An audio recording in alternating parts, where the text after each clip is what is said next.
Hi, everybody, and welcome to the Blizzard Watch podcast, where we talk about lots of things, including Blizzard Entertainment and its many games. Occasionally, we go somewhere else, but those are the main focus. With me this week are my two fantabulous and not at all jewel-encrusted, we discovered earlier, co-hosts, Liz Harper and Joe Perez. If you guys are jewel-encrusted, feel free to just tell me. I'll be perfectly okay with that, and I won't show up at your houses to pluck jewels off of you. No, I don't have jewel. I'm not jewel encrusted, although I do have this really sweet one of 250 only cards in the world, so I'm pretty happy about that. Nice. What is it? We should have talked about it in the pre-show, but as we were talking about, I play Magic the Gathering. They do these things called serialized cards in a lot of their sets, and there's a very limited number of cards that get printed in those, and it's usually like 500 cards of each type, and they're foil and etched and all sorts of prettiness.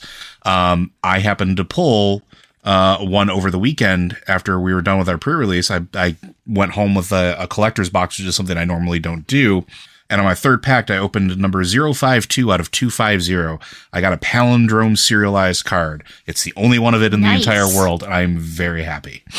It's my jewel, 100%. Okay. Liz, you got anything that an interested treasure hunter might be coming over to get? They wouldn't, though. Nope.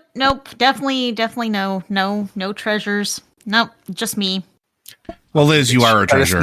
She's got a statue with big jewel eyes in her house. We're going to climb on it and pull them out. It's going to be the Dungeon Master's Guide cover all over again. I love that cover. That is like one of my favorite bits of D&D nostalgia, is seeing when somebody puts a big statue with jewel eyes in the background of a scene and you've got people climbing on it trying to pull the gems out. That is like just my ultimate Easter egg. I love that so much. But that's got nothing to do with what No, it doesn't. But randomly, I'm just going to start leaving little 3D printed Moloch idols around for people just like you, Matt. Yeah, it is my favorite thing. Anyway, though, we do have lots to talk about. It's been a very long February. It's February 6th, but it feels like it's February 60th. Lots going on in a very small amount of time. Go ahead, Liz. That's true. It feels it's been a crazy month somehow already. Yeah, there's been a lot going on. I'm just going to jump in and say the first thing I wrote down for us to talk about is Diablo 4's got its Lunar Awakening. That started today, and it will be going until the 20th, I believe. And it's essentially a 2-week lunar festival type thing for Diablo 4, where you go to Kel Bardu, and there's a person to talk to, Ying Yue, I think her name is, and she tells you the basics of the holiday, and then you run around trying to find shrines to click, and you do that, and you get a big XP boost. I am now level 23 on this character, who was level, I think, 15. So I did pretty well, considering I started playing at 4 o'clock, and so I only got an hour in before I had to start getting ready for food and then this podcast. And I got 23, 15. So I got 8 levels in that amount of time, which is really fast for Diablo 4, in my opinion. Especially lower levels are faster than higher levels anyway. But still, I have not done 8 in less than an hour before. So I'm definitely feeling the XP boost, is what I'm saying. Yeah, and leveling has really speeded up since season 2, I believe. They really kind of amped it up, and you feel it. You feel it now. Yeah, it's definitely much quicker than it was in launch. There are still some periods that I think could stand a bit more buff than they got. I think once you get above level 80, it definitely starts to slow way down. Mm-hmm. But regardless, I do think it's in a much better place now. Also, one thing I wanted to point out really fast, that I was looking through the patch notes. They put out a patch last week, and they nerfed vampiric affixes pretty extensivly. Essentially, they have them anywhere that having them is something you can do and not have it be a ridiculous number. For example, on the first tier, which I think is I don't know if it's called. I think the second tier is veteran. I know that much. First one's adventurer's tier, I think. Might be the other way around. But regardless, on the first tier, it's went from 10% to 5% heal. On the second tier, it went from it went down to 10% from I think 20%. The third tier, it went from 35% to 15%, which is more than half, but that's because no one wanted the 17.5%. So yeah, they took it down to 15%. And on tier 4, the hardest difficulty in the game currently, it went from 50% to 25%. And I think that's great. I think that Vampiric is the worst affix because it's really bad for anybody who can't get out of the way of the attack when the boss pops his Vampiric, and now you have to essentially run away from them. And not all classes are as good at running away from things as others. It's practically an anathema to a barbarian to run away from something. Like the whole point of this class is that I'm not going to run from things. But nope, gotta run away. And unfortunately, I used my little speed thing. So yeah, I'm happy with that change. They're talking about other changes to Vampiric in the future. But the thing I wasn't happy about was something I just found out about because Liz knew about it. I guess Rod Ferguson, who's the lead of Diablo 4, posted today on his I'm gonna just call it Twitter. Posted on his Twitter. Can't get around calling it the X. It just doesn't make any sense. But he posted that they're essentially the leaderboards were supposed to start. The Gauntlet leaderboards. It was supposed to start on February 13th, I believe. Yeah. And now it's been indefinitely postponed. We don't know when. They're going to make an announcement soon for the new date. Go ahead, Liz. I hear you were getting ready to talk. I mean, he didn't say that they weren't. He didn't make it sound like they're going to announce it soon. No, he said that we will. Literally, he said that they were going to announce the new launch date in a future post. That's what he said. Yeah. He didn't specify when. He only said it's still going on for season 3. But season 3 also just started. Seasons last about 3 months, so that's not really a promise. I mean, one of the things he said is that they delayed it to give it more polish, and I kind of wonder, okay, hasn't this been a feature you've been working on since launch? I mean, hasn't this was a planned launch feature? Actually, I shouldn't say that. I don't know if they plan to have it on launch, but they've been promising it to us since launch that this is coming.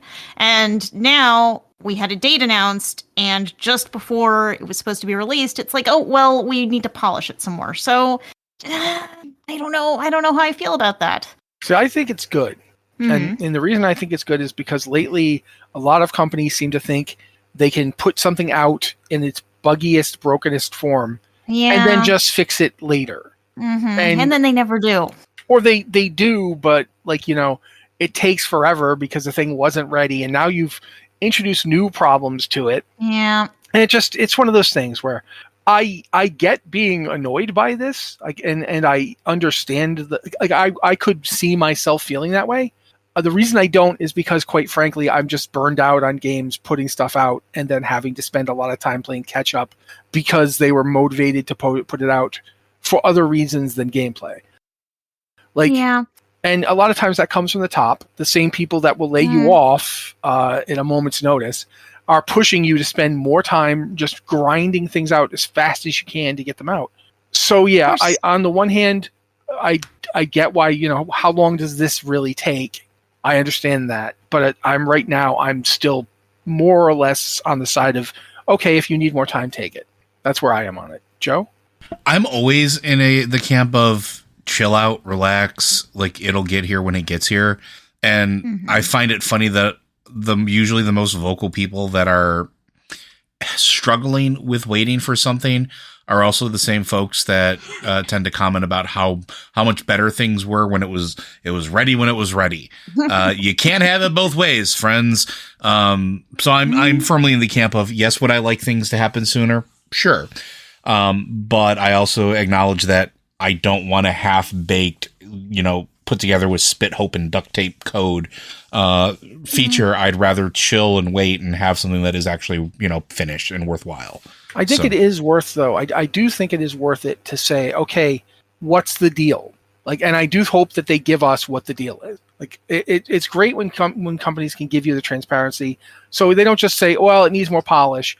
But when they make their announcement as to when it's actually coming out, it would be nice to it turned out this was more complex than we realized, and we had to do things differently. One of my favorite Diablo 4 stories is why when you can teleport to the dungeon, they don't just teleport you into the dungeon. I don't know if you remember it from one of the dev chats. They're talking about, they went to their engineers and were like, okay, the players really want this feature. And the engineer looked at it and goes, okay, I can give you 2 options. One is the one you want, where you just teleport into the dungeon. I can have that for you in a year and a half. Or the one where you teleport to just outside of the dungeon, I can have that for you in a month. Why?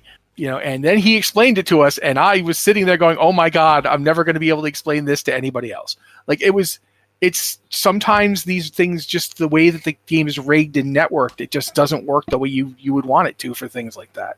And I love it when they tell us that, but that doesn't mean they're going to. And I do get being frustrated because, like, if you're looking forward to leaderboards, and if that's a part of your gameplay that you really want to have, and you thought you were getting it like next week, and then they're like, with a week to go, they're like, oh yeah, no, we're not. No. Oh yeah, no, I totally get being frustrated about it. I'm not going to diminish that at all. Yeah, I just wanted to make sure I said that because I don't want people to think I'm dismissing them. Liz, anything else? I think the reason I'm feeling maybe a little weird about this is because of Overwatch. Oh yeah, I could see that. Overwatch promised us this really cool single-player campaign, and then it was like you said, Matt, they were like, oh, this is more complicated than we thought. We're going to do it later. And then it was, we're going to do it a little later, launch a little, and it kept doing that until it was like, no, this is impossible and we're never going to do it. So I think maybe that's why I'm feeling a little weird about this, because it feels like this has been a known planned feature for a while, and now a week before it was supposed to launch, it needs more polish and they aren't launching it. So I'm just... y'all are both totally correct. It's when it's ready is the time to release a game, and games should Blizzard be polished. Features should be polished. But at the same time, Blizzard no longer has that level of trust from you. Yeah, it doesn't. So I hear this and I kind of worry, like, okay, what was the planning disconnect here, where you've had this feature that has always been in Diablo games, has been in Diablo games for years, and when Diablo 4 launched, this was going to be a feature you were going to add, and now just before it was going to launch, you're telling us, actually, we're going to launch it later. I'm kind of weirded out by this last minute delay that was only announced on Twitter. Yeah, that's the other thing too. I can totally see that. Like problem. It wasn't clearly, obviously communicated. But didn't they do a dev article like just before the patch went out? Yeah, they did. They could have said something at that time. So it just feels a little uncoordinated, and it feels a little last minute that they're like, oh, actually, no, we're doing this later, and it's not much of a proper announcement. I can't pretend to be surprised that Blizzard does weird things with their announcements, though, because, God, they always do. I love you guys, but seriously, you it's like you laid off a whole bunch of people that would have been responsible for that kind of thing. Not that I'm spicy about that. And I mean, overall, I think the Diablo team has been really, really good about communication. Adam Pezradar has been really excellent about getting in front of questions and, really talking to the community, answering questions, being upfront and kind of honest about what's going on, or at least that's how it feels to me. So I think they've done really good work on communications, maybe better than most of the teams at Blizzard do. But yeah, I'm just feeling a little weirded out by this, how strangely it was communicated and how sudden it was. And that's the kind of stuff sometimes, like a little bit of inside baseball here, but when your job isn't to basically wait constantly for any news from a game company, you can kind of not really notice that the way things are done kind of has a usual cadence and pattern. And when you don't get that, it's immediately like, wait a minute, why? Oh yeah, it's jarring, right? Like even if you don't pay attention to it consciously, you will notice it. Yeah, and so I do think that that's worth pointing out. But I think at this point we should move on to talking about some other stuff, because there is a lot of stuff to talk about, and we've kind of covered this part at least. I wanted to actually talk about the patch 10.2.6 stuff, which is interesting. They did a post today kind of just saying the future of WoW. And one of the things they mentioned is that patch 10.2.6 is coming out in March. I don't think they gave us an exact date. If they did, I didn't see it. Yeah, just March. But it's not going to be on the PTR. It's not going to get tested beforehand. They're just going to drop it. And then they're going to do a patch 10.2.6 PTR after that to test Season 4. Which, I mean, at least they're testing the Season 4 stuff, and that's good. But that means that they're going to have to keep it up for at least a couple of weeks before Season 4 actually comes out. Or what's the point of testing it? Yeah, probably a month. It's probably going to be a month-long PTR. So that means we're getting 10.2.6 in March, and then Season 4 in April. Mm-hmm. which kind of throws things off for me, just in terms of thinking about it. But all we know for 10.2.6, they didn't say anything else, right? Because you know what the post is. They said a lot else, and the a lot else was just, we're not going to tell you anything because they want to preserve some surprise. It's not going to be on the PTR. It's not going to be data mined. They want you to log on fresh and be surprised by content in WoW. And they specifically brought up WoW Classic Season of Discovery as kind of a model for this, how people are logging on and enjoying finding things for the first time. And kind of like wanting to bring that into modern WoW with this patch that hasn't been on the PTR. So I think it's going to be really interesting. So all we know about it is that we aren't going to know anything about it. Yeah. And I mean, there are reasons why this is kind of a scary idea. We've all experienced, I mean, I don't know if we've all experienced it, but I experienced when I took a boat to supposedly go to the other side of the world to fight in a scarab invasion from the Silithid, and ended up in Stone Talon forever on a boat that was just floating into Stone Talon Mountains. So yeah, there are bugs that can happen, but I do understand. Those bug gave us Captain Placeholder, and that is my hero. I'm sorry, Admiral Placeholder. I salute you, sir. But I mean, we do have to, keep in mind that we live in an age where everything is dissected, and I mean, to a degree, we do the dissecting, so we're fully aware of it. Yeah. But it is impossible to play World of Warcraft today with the same sort of, oh, what's over there? Oh my, I didn't know that was over there. Sort of experience. I remember the first time I accidentally rode into Kazakh. I didn't know Kazakh lived there. It's getting weird in this desert. It's all sort of like, why were there those demon people at the gate I had to ride past? And what is that? That's that doesn't really happen. I remember accidentally finding the Greymane Wall in vanilla WoW and being like, huh, their Firbolg here are not killing me. This is weird. And then there's just this wall. Why is this wall here? Yeah, absolutely. So I'm cautiously optimistic. I have felt like the Season of Discovery so far has been possibly my favorite game feature that I haven't gotten to play, because I haven't gotten to play Season of Discovery, but I've loved everything I've read about it. I love the idea of it. I think it's really cool. So if they can get that kind of thing into WoW, I don't want to dissuade them. I want to see what happens. But I'm also aware that it could go very badly very quickly. We'll see. Yeah. Joe, you got anything else, or should we move on to talking? No, you guys covered everything that I would have said. Go ahead, Liz. I do want to note one small thing that Holly Longdale said about patch 10.2.6, that the closest thing to a hint she gave us was that Blizzard has created what we think is a unique event inspired by past musings from the community, which that just my mind is kind of spinning on that phrase, past musings by the community, where that implies that this is something we would be familiar with, something we would know. And I can't think of where we're going here, but I'm very interested to find out. Yeah, I'll agree with that. That is interesting. While we're talking World of Warcraft, and we did mention Season of Discovery already, so as we're recording this, it's the January 6th. By the time you hear it, it will probably be February 8th or later, which means that the Season of Discovery Phase 2 will have gone live probably by the time you're listening to this, unless you're listening to us as we record it, in which case you got 2 days to wait. There's a lot going on in Phase 2. Gnomeregan is the level 40 raid. You are leveling up to 40. There's a PvP mechanic, the Blood Moon, which allows you to PvP everyone. So there is quite a lot going on, and a lot of stuff we don't know about yet. Like the locations of certain of those, like they're called runes that modify abilities, right? Yeah, they are called runes. We are getting new runes as well, so that's going to be fun. In Phase 2, we're getting runes for the belt and the boots and the bracers. Wait, do I have that right? I don't think I have that right. We're getting a couple new rune slots and a lot of new runes for all available slots. So, you're going to get cool new combinations. You get like you were saying, we get a free-for-all PvP event in Stranglethorn. And actually, one of the things that I'm most interested in, as someone who, like Matt, has not found time to play Season of Discovery but finds it super interesting, is that there is an experience boost for leveling up to level 25.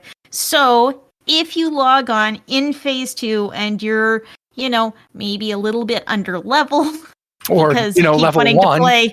Yeah. I think I'm level 8, so I'm somewhere.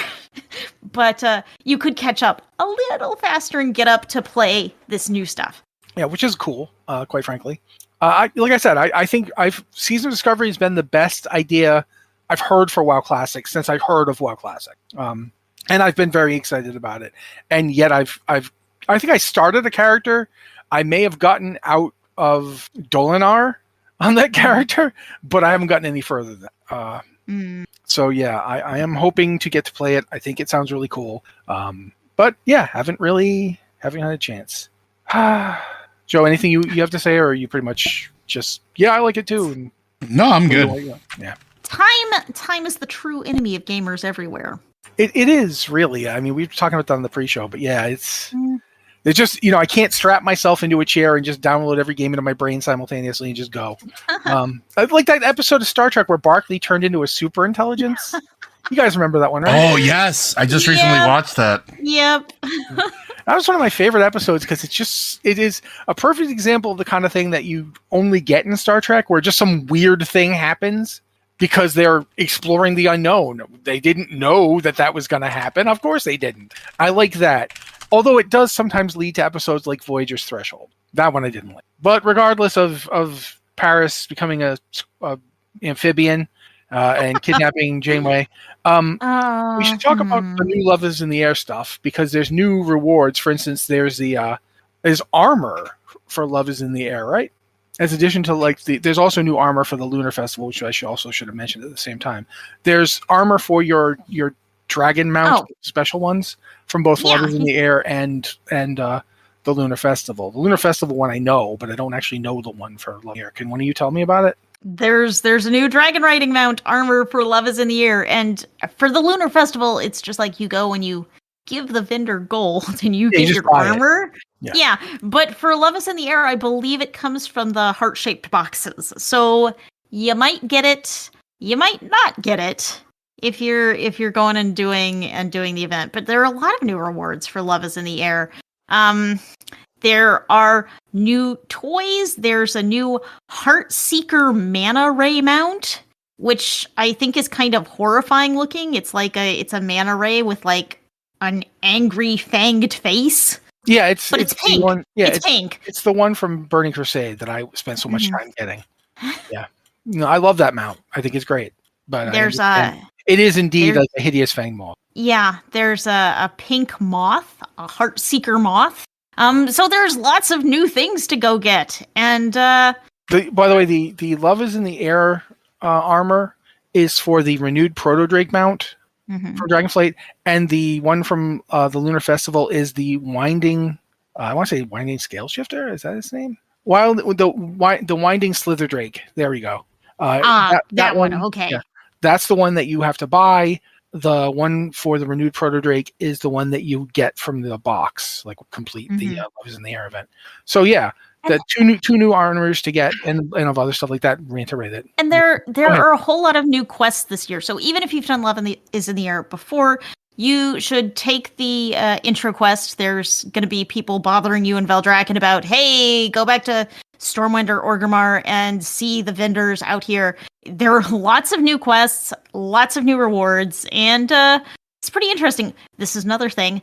I have picked up that introductory quest, but have not gone to complete it from there. So, but go do it. It's new content. I love new content. I love that these holidays are kind of slowly getting refreshes to give us something new. And I mean, Love is in the Air is a cool event, but it's been a cool event that's been very similar every year for a while. So I'm looking forward to seeing all of the new stuff this year. I mean, I just like new stuff. Let's be honest. Anytime there's something new in the game, it's a good time. And I mean, even if it's minor, it makes me happy. Even, change doesn't happen as frequently or rapidly as I would like it to sometimes in game. So It never does. So anytime we get a little extra, even if it's just a new set of armor, then I'm super happy.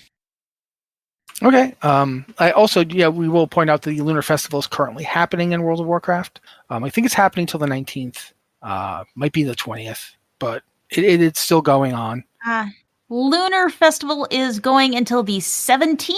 17th. And Love is in the Air is going until the 19th. Both of those are currently live, so you can go in, get your armor, do quests, try to get your X45 Heartbreaker and still not get it, but you can try. You can try another year, another chance. Another chance to see how RNG is the most frustrating mistress of all. And the funny thing is, last year they increased the drop chance for the X45, but Still nobody got it, but yeah. Doubling 0.015 is not still all that pretty great. low. Yeah. Well, here we are.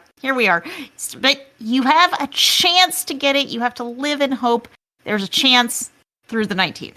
So, meanwhile, Overwatch is doing a Lunar Festival. They started it already. I think they started it last week, or actually in January. Last week was January. That's right. I keep forgetting that it's only. It's a little crazy. It's a little February crazy over 6th. here. It's February 6th. Somehow. And yet somehow it feels like it's again the February 60th. But that's going till February 19th. That might be where I got the other dates. I don't really understand anything about it, but it exists and you can play it. There's a new event modes. One of them is Capture the Flag again. It's Capture the Flag Blitz though. It's the faster paced version of Capture the Flag with flag bases closer to each other, and you have to go. It's basically just let's do this even faster. And I forget what the other one is. A Bounty Hunter? Yeah, Bounty Hunter. It's the deathmatch. That's coming back too. I don't see anything else. So those are the new modes. There's various challenges you can get for more rewards and so forth. It's the Year of the Dragon Lunar Festival. That's what it is, and that's going till the 19th. Nothing really there's no new hero or anything being introduced. There's some new skins, but yeah, that's kind of your standard Overwatch event. There's new things to play, new skins to earn. Yeah, it's pretty cool. Yeah, I'm actually looking forward to getting in and trying to find some time for it because I was actually really having fun now that I can play Overwatch 2. So I'm looking forward to that because I do actually really like how they've done Lunar New Year in the past. I like the skins. I like the game modes. I always thought they were fun. So I am actually really looking forward to popping in on that again. All right. And when you do, I will start nagging you mercilessly to tell us more about it. But at this point, we're going to go ahead. I do want to jump in and add something, not about Overwatch, but kind of flows into WoW's Love is in the Air holiday, is that we've just gotten the February trading post. Oh, right. You did say you wanted to talk about that, and I forgot. Yeah, I'm sorry. I just mentioned that late. So have either of y'all checked out the February trading post? Yes. I went to when you said it, but I haven't done so. So go ahead, Joe. And Liz, two of you talk. I was really happy that they had more pink transmog, and I bought one thinking that it was, for multiple classes, and then learned that it is only for leather, and I am very sad because I have is that the Valajar? Yeah, the Battle Raps of the Honored stuff? Valajar. I was like, this is so cool. This looks so awesome. Why is this leather? I also bought it for my, plate wearing paladin. So we're in the same boat. Yeah, but there's there's a nice pink double cape. There is a nice pink double cape. Go ahead, Liz.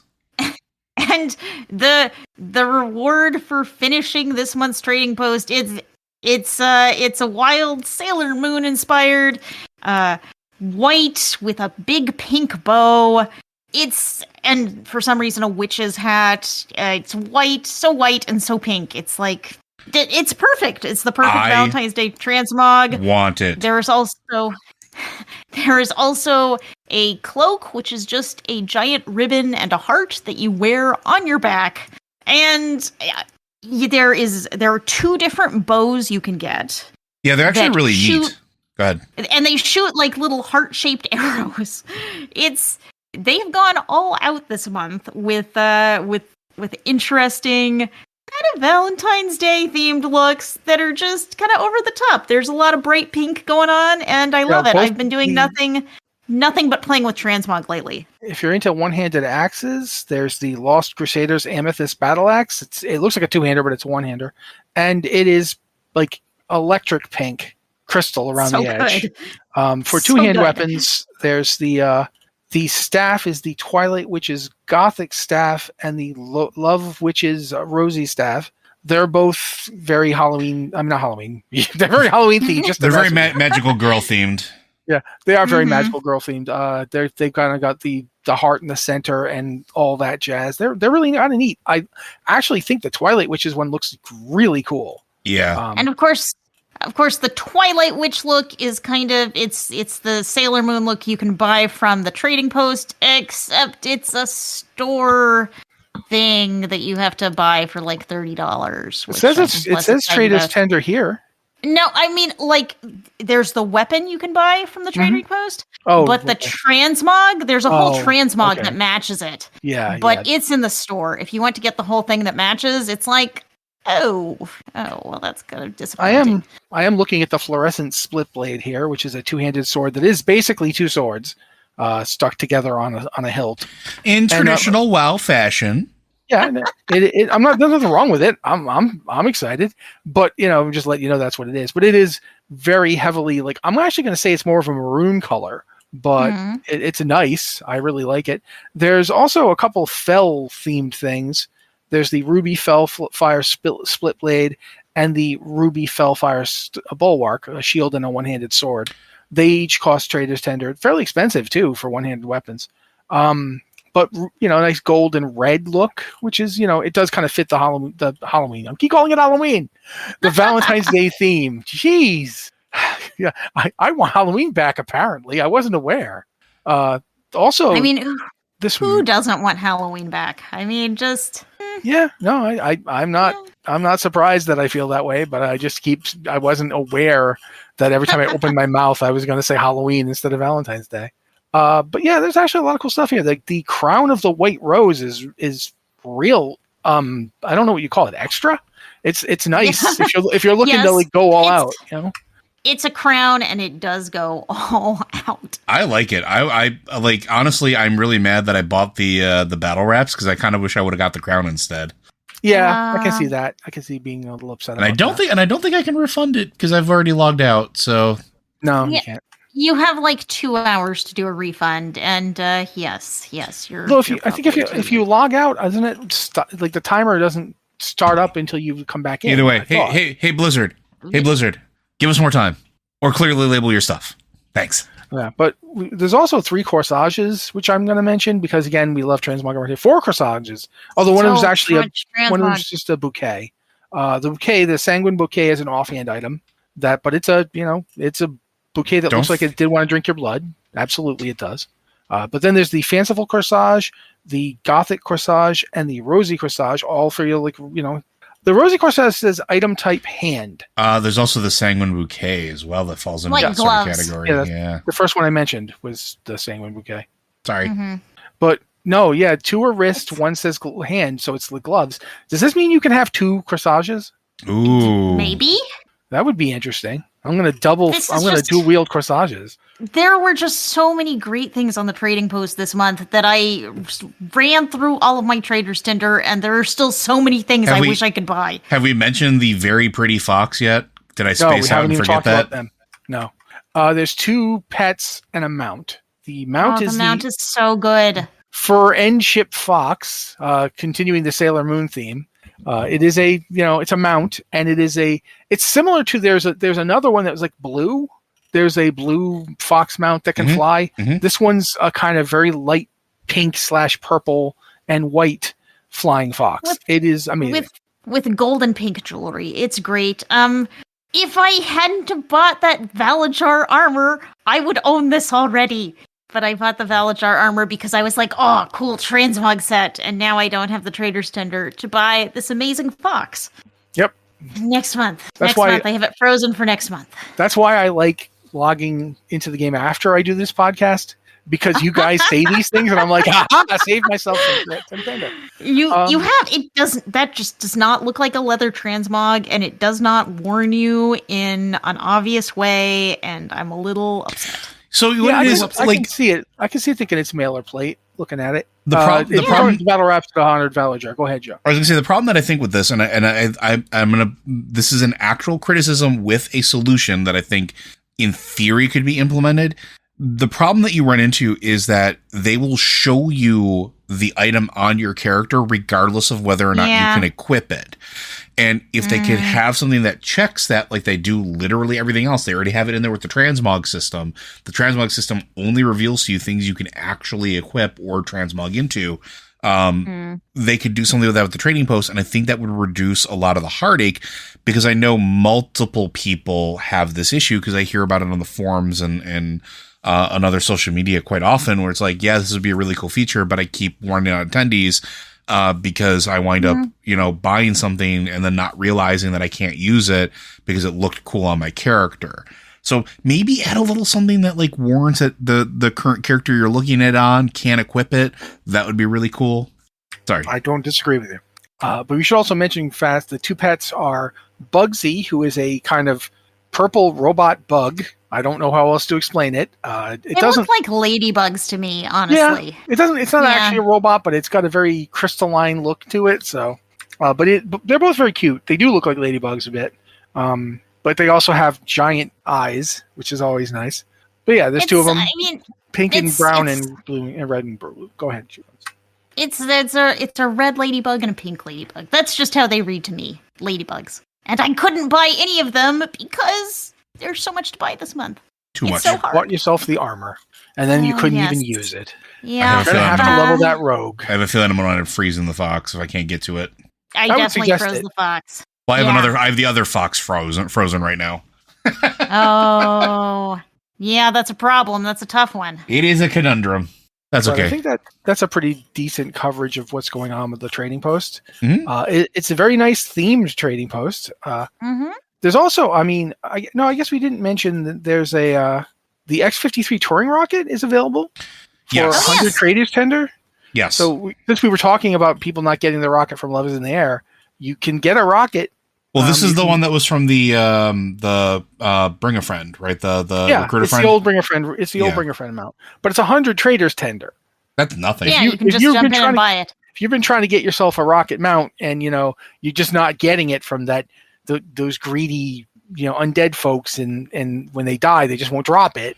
Boom. Also, it's in. Go ahead. Also, as a reminder, if you folks are out there really looking for like rockets, don't forget engineers can make 2 of them. There are two craftable rocket mounts out there that you can have done for you, old school style. Just throwing that out there. But that pretty much, I think that's a good coverage. I mean, there's also the mannequin charm, which makes you look like creepy. a mannequin. It's super so creepy. Okay, okay, I'm glad I'm not alone. I mean, I'm looking at it right now, and it looks like, it doesn't look so much like a mannequin to me, and more like, hello, I've turned into partially wood. So yeah, go ahead, talk about it. You do. I mean, it's only 10 tendies, so like it might be something I buy just as an effort, but like it is bad. I actually went in there and I bought it because I'm like, oh, it's 10. It'll add to my toy collection. And then I looked at it and I looked at it and I looked at it and I returned it. Because it's just, I'm like, okay, this is one extra toy for my collection. It only costs 10 tendies, but no, I can't stand it. I can't own it. No, take it back. Also, on the one hand, it's cheap, but on the other hand, existential horror. I mean, also, I just want to point out that I really love the fact that instead of calling it Traders Tender, that the community has sort of embraced calling it Tendies. It really makes me happy. Yeah. I mean, Traders Tender is so many syllables. We're not going to call it tradies, like tradies or trades. No, tendies. Well, you say fast. tradies, and I think a tradies, and then I'm like, why are we going to go for the spice now? Come on, let's not. Well, I mean, the spice is life. But regardless, yeah, I think tendies was, even if you don't watch Lower Decks, and I do watch Lower Decks, so I have positive connotations for the name Tendy. But regardless, yeah, Tendy was destined. But that's what else we get to do. I think we're kind of getting low on time here. Thanks for having a clock, Diablo 4. I love you. I'm serious. Diablo 4 having a That clock was makes one of it the- so much easier. That was one of the best quality of life features they put into Diablo 4 that nobody talks about. Diablo Yeah. 3, no clock. Diablo 4, I know what time it is, so I can feel bad about how much time I've spent running around on my druid. The thing for me is it tells me what time it is here, like in my house, not Yeah, just yeah, like, yeah. you know, like there's a clock in WoW, but I have to try and extrapolate. No, you What just that you time just means. you just set it in WoW. You can actually that's a setting you can adjust there. Yeah, but it's for years I had to extrapolate it, and this one just from the start tells me what time it is. And Fair it's enough. I didn't have to do anything, but we covered the. We should talk about the rewards you can get from Amazon Prime. There doesn't seem to be anything for Twitch right now. Liz is going to correct me that there is, I'm sure, but I couldn't find it. I looked and looked and looked and couldn't find a Twitch drop for any Blizzard property. Liz, did you find one somewhere? I'm not aware. No. Okay, good. I mean, if they come and go all the time, so Yeah, that's why I keep checking. But as of as of today, the last one they did was last month. I think it ended on January 19th. It was the Diablo mount. They haven't done a new one since, as far as I can tell. there was the Grim Campfire just ended, and that one's super cool, but it's gone, so we shouldn't talk about it. Okay, what we will talk about then are the following things which we can still get. You can get the Capping Crackers pet from WoW. That's the Pirate Parrot. That's the one that gets us all thinking that the next thing is going to be pirates, because they put a Pirate Parrot in the game. He's available till February 27th. Again, you just hook up your Amazon Prime account to your WoW account or your Battle.net account, what you want to call it, and then you get Capping Crackers.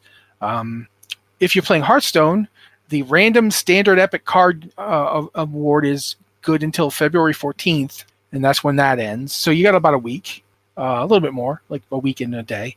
So yeah, I guess by next Wednesday that'll be expiring, but you've got till that to do it. You just, again, same thing, hook up your account. Overwatch 2 still has the Rosewood Moira epic skin until the 15th. Yep, Which right up is- to my birthday. Which is so cool that even I think it's cool, and I have not been playing Overwatch. Yeah, but it is a cool skin. It is yeah. like It's what you super want cool. that mannequin to look like instead of what it does look like, which is just Yeah, I'm into it.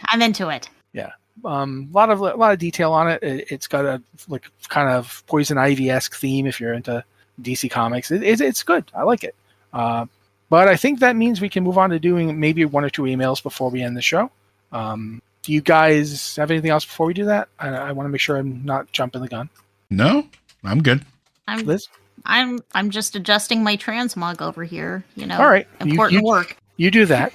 I was just doing that on my Diablo character, so I totally feel you. That's fair. That's fair. So if you've got a question or a statement, sometimes you guys just send in statements when we talk about those. But if you've got anything you want to bring to our attention, you can do this in a multitude of ways. One is to email us at podcast@blizzardwatch.com with podcast or Blizzard Watch as the subject line. We got a question this week that I kind of feel like you meant to send to Lore Watch, but you didn't. You put podcast up top, and I grabbed it, and I'm still not sure if we're going to do it. I might just make Joe take it for next week, Sunday at this point. But if you don't want to email us, if you want to ask a question in our Discord, we've got two channels there for you to use. There's the Q and Podcast Questions channel, which is an open space for everybody to come in and just ask us questions or say things, and we look there and harvest the best for the show. But if you're, a patron and you want to ask us a question, we do tend to try to look for your questions first because you guys help keep the lights on and keep the site going. So if you want to if you're a patron, you can put your question or comment in the patron Q and Podcast Questions channel, where we will look for them. And as Joe often says every week, and as I often forget, if you've got a special pronunciation to your name, it's real helpful if you tell us what it is. Mm-hmm. Like if you put that in there, just say pronounce it this way. We would so love. We will do our best if you don't, but our best is often way off from what you actually would want us to say. So if you've got that, that'd be great if you could put that in. But right now we're gonna do these emails. I'm gonna start actually with an older one here. This one's from Azerloon. From the Garrison to the Covenants, there were mission tables. Anyone still using them? I get elixirs of giant growth and pet charms from them. but otherwise not much else these days. If others are still doing this content, what are you after? And then there's also another question, which we'll go in after this. So we'll start with this one. Either of you guys still doing the mission tables? I didn't do them when they were current. Sorry, I'm not. It's one of those things that it's a feature that I think was cool at the time, and I think the Shadowlands one was probably the closest to what I would have liked to have seen it been, which would have been like the auto battler-ish type thing. But it still had that timer cooldown on it that was like a mission table, and then you got a random sequence at the end of it when the timer was up to show you what the battle looked like. And it was like, you were almost there. You almost made it what I wanted it to be. So close. But otherwise, it was just kind of like a resource management game in a game where I was already managing resources and time. And it was kind of like, I'm good. All right, what about you, Liz? I am not. I'm one of those people who barely had the patience to do them when they were new. I mean, like they're interesting little mini games, but I felt they got tiring pretty quickly. And as Joe has said, the Shadowlands version, it was an auto battler that somehow managed to kind of sidestep all the fun things about an auto battler, which are having a little bit of control, having that kind of instant feedback of getting in there and fighting and watching your minions fight. And it's just weird that it's this auto battler that managed to avoid any feature that I enjoyed about auto battlers. So I know and Blizzard has significantly nerfed the gold rewards from these old mission tables. So you can't, I know a lot of people used to go back and grind them for cash, but not anymore. You can't do that. There are some rewards you can still get from the mission table, like you mentioned pet charms.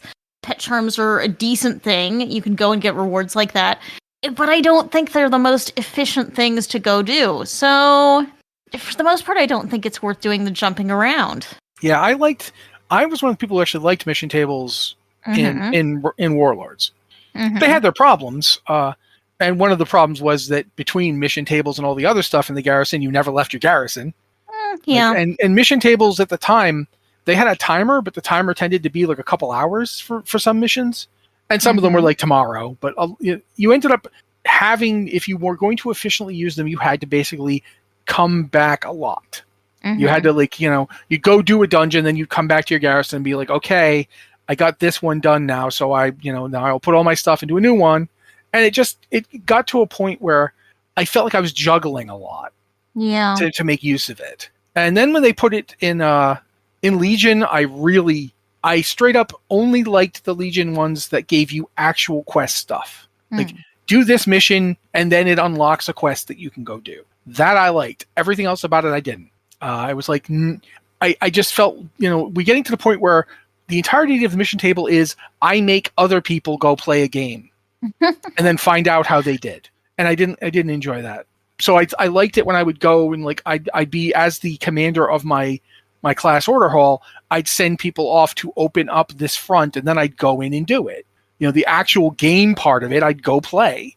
That I liked. I liked running the dungeon with Helya in it. The dungeon, not the raid. The evil boat one that you had to do. You guys know what you're talking about. I can't remember the name of it, but yeah. Yeah, you go. That one didn't get opened for me until I did a mission on the mission table, and then it opened up and gave me a quest. And I actually had to go in and fight the first boss and beat him, and then he became one of my followers. You literally basically capture him, bring him back to Odin, and Odin, being a kindly soul, made him your slave. It's like, great, buddy. Yeah, you're really feeling good about this, Odin. But regardless, yeah, I liked it there. But by the time I got to Battle for Azeroth, it was like, oh, do we have to keep doing this? And I have to do it to get bases and stuff open on the other continent?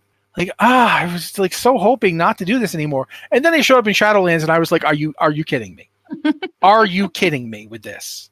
I haven't wanted to do this in 2 expansions, and you just keep bringing it back. And I was the only one who wasn't excited for the auto battler thing, because I'm not that big a fan of those. But then they didn't even do the auto battler thing. I all my friends who wanted it to be an auto battler showed up and were like, oh, it's not even real. I'm like, why do that? Why not just let it be an auto battler? The timer was always just to limit how many you could do, right? And that was like, why not just make it so you can do 5 in a day and you're done? Like, why make it have this timer thing where you can't get your reward right away? And so you could like go and you put them in and you forget about it. Just put a limit of how many you can do in a day. Done. You're making this way too complicated for me. So yeah, I don't do them anymore. Although now that I find out that they can get giant growth potions from them, I'm going to figure out which ones those are and hit those up. I love giant growth. But yeah, I don't do it anymore. Next part of this question: no gold, no gear, no mount, no pet, no honor, no rep, no nothing to get.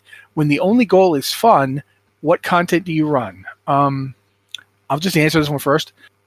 Getting gear, like transmog gear, is my fun. Like, so saying none of that stuff, I mean, there's a certain point where there's literally nothing to do except explore it, and I've already explored a lot of it. I love going and doing old quests, and like, you know, I didn't do this quest at the time, but it gives you like a ridiculously ugly hat. I'm in. Boom. Let me get that ugly hat. I want that ugly hat. There's a quest in it's in the Burning Crusade, Alarian Stronghold. I don't know where the Horde get it. I know the Horde get it probably in one of the Horde bases in that area. But one of the rewards is a ugly plate hat that looks like a wolf helmet, like a wolf head helmet. Like you're wearing half of a wolf head on your head, but way worse than other things that look like that did in WoW. Like the shaman have a really great mask that is like a big cat head that they wear on their head, but that one's cool looking. This thing is the mangiest, ugliest thing possible. I've gotten it every time I can. And whenever I'm on a new character who wears plate, I make absolutely sure to go do that quest when I'm in that area. Like, and since you can go, like you can use the time warp thing to pop to any expansion you want, you can do it on characters like your Death Knight that you just started. You could just pop over there and do a bunch of quests and then get to Larian Stronghold and just get this ugly, ugly wolf hat. And so I will do that constantly. I love that kind of thing with transmog. So I would say transmog is my fun thing. And yes, it does involve getting gear, but I'm not getting the gear for power. I'm getting the gear because, wow, I look utterly ridiculous in these pants. I'll take 10. You have them in every color. I want to look ridiculous. Give me my metal chaps. So yeah, that's me. Liz, what about you? I mean, I'm sitting here right now with a transmog window open. I think we're on the same wavelength here. I mean, I really, if I'm not doing anything, I'm either doing old content, stuff that I haven't done just to experience it. And yeah, WoW still does have a fair amount of that, whether it's like old class content that I never cleared. And, you know, in the past year of Dragonflight, WoW has been rolling out so much content so fast. There are story quests I still haven't done. Not like minor side quests, though there are some minor side quests I haven't done, but like main story quests, like putting the blue Dragonflight back together. I've done some of that. Yeah, but there's like, there are so many quests to go, hey, let's go here and talk to this dragon that you've never heard of before. And then let's go over here and talk to this other dragon. And then we'll go over there. And it's like, there's so much going on in Dragonflight that there's a lot. There's a lot that I haven't done. And back in the day when you had Lore Master, I used to be a real completionist about doing every quest in every zone. Mm-hmm. And I mean, there's still Lore Master, but it's different than it was. It used to like really... Yeah, you had to require you. Yeah. You had to find every little side quest. That one little quest given by like a bug under a tree. You had to find that bug and get that quest. Yeah, I mean, these days it's like, oh, you finished this main zone story and you're done. But it used to be, okay, you've got to go and, go find that bug sitting under a tree way off the beaten path, take its quest, go do it. Then maybe you find out there's another bug under another tree and you've got to keep going.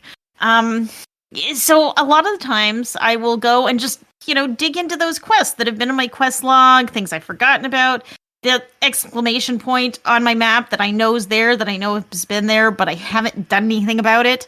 And also transmog, collecting new looks, collecting interesting looks, hopefully collecting looks I can equip and not buying Valajar armor for classes I don't play. Mm-hmm. Yes, like right now I have a transmog screen up and I found a hat that looks really cute on my Volpera. but I'm like, nothing I own matches this hat, so I have to go back and forth with every possible combination of armor until I find something that's perfect. And maybe what's perfect will be a different hat. I don't know. Yeah, I just that's really fun. And so it's fun collecting new things and putting them together in new ways. All right, Joe? Dungeons. I absolutely love Dungeons. I always have. I think that it's been some of the best content that they've ever put out has been found in Dungeons. So when I'm like we talked about in the pre-show about how many 70s I have this expansion, which is a lot of them, and they're not all shaman. One's a shaman. I've actually been going through and playing other classes, folks. But like through that, it's also been a way for me to just enjoy Dungeons again. I like that content. I like going through. I like the storytelling that's done in the dungeons. I like seeing those locations because in a lot of the cases, you can only see those locations by going to the dungeon. Like Grim Batal is a really good example. I like Grim Batal, but it's a place that you can only visit as a dungeon. There's no, for lack of a better term, overworld version of it that you can go pop into. Not all of them. If you want to see it, you have to go into the dungeon. And there are some that you can go into, like Zul'Gurub and I think Zulaman, you can actually fly into, and there's a version of it that isn't the instance, and that's kind of cool. But for the vast majority of the dungeons, you cannot do that. And I like it. Or I was doing Burning Crusade stuff the other day and going through the Tempest Keep dungeons and remembering how epic it was to get in those the first time, and being told that yes, the Exodar was one of these ships that was around here, and these aren't necessarily dungeons, they're crystal ships that are living, and then going through and seeing how they were configured and what they were doing, and going to one, oh, this is a prison, and oh, this one's like a conservatory, and it was just really rad to sort of see that, and going all the way back to even like Scholomance and Upper Blackrock Spire. Like, yes, at one point they were raids, and that is a technicality, but they're still dungeons. They were meant to be smaller content. It's one of my favorite parts of the game, and it's something that I don't know that other games do even remotely close as a good job of that. Like, I like Final Fantasy XIV. I think the story's kind of cool. I do not like their dungeons or their group content or whatever. I forgot what they call them. For whatever reason, I just do not like it. It doesn't sing to me in the same way. A lot of it feels like it's just part of the other world, or the rest of the world in a normal way. It doesn't feel special to me the way that WoW dungeons do, and no other MMO has really captured that like that. And even like I talk about how much I love City of Heroes, and I do love City of Heroes. Their dungeons were relatively generic, all things considered. Their dungeons were generic to the point where they didn't even they didn't feel like dungeons. They felt like any open world zone that you went to. Yes, which I think in a massive degree, more so than I'd say Final Fantasy even. I will agree with that. Yeah, I think that might have been by design, but it was Sorry, go ahead, Matt. The only time I ever felt like a City Heroes dungeon felt like something like an experience was one dungeon that you can get through City of Villains. Yeah, the one that wasn't changed or didn't change its location of the stuff like the other ones did. Yeah, it was because that's the thing is they did it a lot of random stuff, a lot of random generated content in their dungeons, which don't have a curated map. It's just you go in and there's new stuff in new places. That's fine for like a Rift in Diablo, but when you are trying to take like a bunch of your friends through a dungeon, it doesn't feel like anything. It doesn't feel like we are going to this ancient place that has been like lost for centuries. It feels like, here's a bunch of boxes that moved in a different directions. And loot them. And like, look at like the Northrend dungeons when you're doing like, why can't I think of the name of the bug city that we go to? Oh, on Katet. So when we go into there and like how much you can go and look out and see, like you're in a small section of it and you look out and it just is this massive thing. And it just feels special. It feels epic. The same thing with Mechagon. Like Mechagon was a mega dungeon, but you get these moments where like you're flying around, you're going between different areas, and you look out and you realize exactly how big Mechagon is. Heck, let's go to something that's going to be a raid in WoW Classic Season Discovery 2. Gnomeregan. Yeah. Think about how big Gnomeregan feels. You don't actually go to half of it, but you can see it. Like I remember going through Gnomeregan, and there's that part where you're supposed to try to get down to the first level, and there's ways to get there, but the groups I was in, almost always someone fell off. Mm-hmm. And then the whole group would have to get down there right now because the encounter started. And if you didn't keep it down there, that ooze was going to come upstairs, and then you had no chance. You were not going to beat that thing up there. And I remember thinking, even the mishaps felt planned. Like Gnomeregan, to this day, it's a dungeon I absolutely hate to do with people who aren't patient. But when it's a group of my friends and we can just laugh at how terrible we are, it's a blast. Gnomeregan's, it's really well designed as long as everybody is on board. So yeah, I get what you're saying. But I think that might actually be it for us this week because we're a little over time and we've answered one person's 2 questions. I'm sorry for everybody else. We'll get to you as soon as we can next week or Joe, if you don't mind. Oh, let me find the thing. Here it is. Blizzard Watch is made possible due to generous contributions at patreon.com/BlizzardWatch. Your continued support means that this podcast site and community is able to thrive and grow. Blizzard Watch supporters enjoy exclusive benefits like early access to the podcast, a better chance at having your question answered on our podcast with the queue, and an ads-free site experience. Thank you, Joe, and thank you also to Liz for catching that we completely didn't talk about the trading post before we moved too far on. Because you had mentioned, trading post this month is actually really. If you guys remember, if you got a question for us, you can use Discord. We have 2 channels there: the Patron Q and Podcast Questions channel and the Q and Podcast Questions channel for non-patrons. You can use either one of them if you're a patron. You can use the second one if you are not a patron. And we understand if you're not, but if you want to be, hey, a couple bucks a month, you get to ask us questions in 2 channels and other things. But thank you guys so much for being here with us. This has been the Blizzard Watch podcast, and we will see you next week.